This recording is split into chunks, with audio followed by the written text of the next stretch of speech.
At the beginning of spring, while working through my spring cleaning, I made a list of smaller projects I would like to work on. Projects that would only have taken a day or two, but would likely make a significant difference in our home. Hanging a gallery wall in the upstairs hall, sewing a bolster for our bed, recovering an old chair. Little things. However, somehow, I've only managed to complete a few. So the Spring Small Project series that I had started at the beginning of spring has become the Summer Small Project series, which is more fitting anyway, as I have a little more time on my hands now that we've finished school.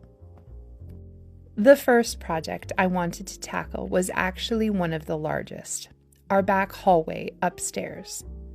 We have 2 stairways in our house, the main one, which is at the front, tucked off the side that goes from the kitchen below up to our bedroom. The actual stairs are a tad cramped and narrow, but the landing at the top is fairly deep. At first, we had planned to renovate the kitchen and remove the staircase, closing it up so that we could make an ensuite off the bedroom. It would be the perfect space for that. But after living with the kitchen for a while, we decided to hold off on a renovation of that size.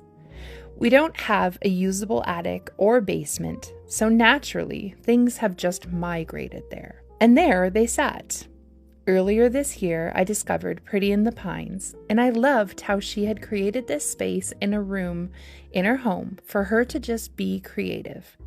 The more I stared at this random little nook in our home, the more I saw its potential to do more than just hold stuff. The only problem was, in order to get to the space, I had to first deal with the stuff. So out it all came, the random gifts, the things I had stashed away for future use, the boxes of frames, the boxes of baskets, the memorabilia, the magazines, all the supplies for future projects. It all had to be dealt with, and this took so very long. But once everything was removed, well, most of it, I do still have my frames in one back corner. Then I could get started on furnishing the space. There was one important detail to this project series. I needed to use things that I already had, as best as I could. Material I had been saving, supplies I've already bought, things I've already thrifted were the things I needed to use. So when it came time to furnish this space, I needed to get a little bit creative. I have had this hutch sort of thing in our living room, and while I love it for styling, it hinders the layout options of this room because it sticks out a little bit and hinders the position I can put the chairs and the couch in. I decided to see if it would work as a shelving unit upstairs. I also had this little table and figured it could work well as a little desk. While it's a lot in a tiny space, this is just a space that I see. No one needs to go up this staircase, so I don't mind. I also had this carpet. Which was about 1 inch too wide and 1 foot too long to go the other way, which would have made more sense. But I rolled it up this way, which is odd, but it worked fine. The rolled up part is conveniently hidden, and I didn't need to buy anything. After giving everything a good clean, it was time to finally set it all up. I had found this round mirror over Christmas outside of Boston. I liked that it's round. It was unique and different from any of the other antique mirrors I have. And by placing it opposite to the window, it adds some extra light to the space.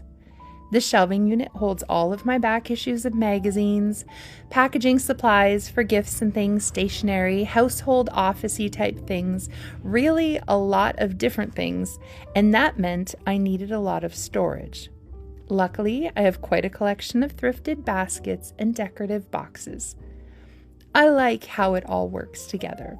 I like that each type of thing has its own place, stationery supplies in one basket, embroidery and sewing notions in another, tags, gift bags, boxes, and tissue in a different one, little carved boxes for special notes and keepsakes, different alabaster dishes for pins and tapes and things. I like how everything has its space, but it still feels very personal and my own.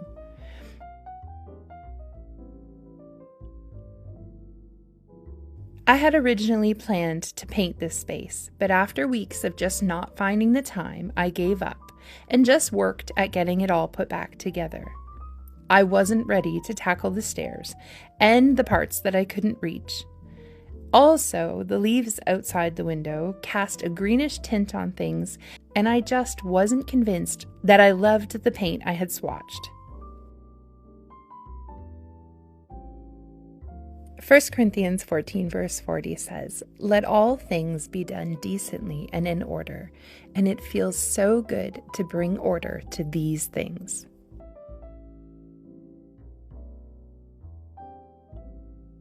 In the end, I just love that a completely wasted space in our home, one that just collected things and became an eyesore every time I walked past, became something that brings me a lot of joy every time I climb the stairs and see it.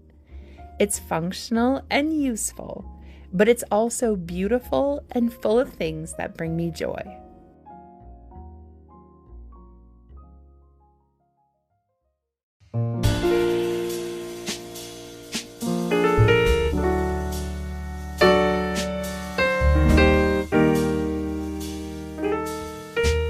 The second project I wanted to tackle was the front entrance in our home. Because we didn't have a proper mudroom, our door options were either using the front door or stepping into the kitchen. While it made sense to use the front door more than the kitchen, my issue is always the things that come with using the space as an entrance, the shoes and the coats and the extra dirt being tracked in. These are all things we've lived with for a while. But now that we've created a back mudroom space, even if it's not quite finished, I was done with having this be the first thing you see when you walk in. I have always had this antique mirror paired with this little parlor table in the front entrance of our homes. And yet, because of a coat rack, I haven't been able to hang this mirror up in this house. It was time to dust it off and hang it in its rightful place. I began by removing the old board with coat hooks. This left a section of wall that was unpainted and required some patching. Everything got a sand, and then I began filling holes. After mudding and sanding, and then mudding and sanding again, it was ready for the paint to be touched up. While it did take a couple of days, because I would have to let the mud dry and then the paint dry properly, the actual work time was very little. It makes such a difference now coming in and seeing something beautiful and clean, and I always love seeing it whenever I walk past. Another thing I've always loved to have at the front entrance is some flowers on this table. But if you didn't have a generous garden to supply you with seasonal cut blooms, flowers can be quite expensive to get weekly. And here, they're not even readily available. I happened to walk past these lilac stems in Homesense weeks ago. I could not get over how realistic they felt. I had never seen faux florals of this quality. They're not silk, but this sort of soft, rubbery texture. Then, not long after that, a different location had these cream hydrangeas in the same sort of material. Honestly, the feel of them is unreal, or real, but unlike anything that I felt. And they were only $17 for the 3 stems, which is nearly the price of fresh stems. I grabbed a couple bunches of the hydrangeas to pair with the cream lilacs I already had, and the result was this perfectly effortless floral arrangement. I can swap it out occasionally for a bit of a change, but I love that I don't have to even think about it. I'm looking forward to sharing a few of the smaller projects here and there over the summer months as I work through them.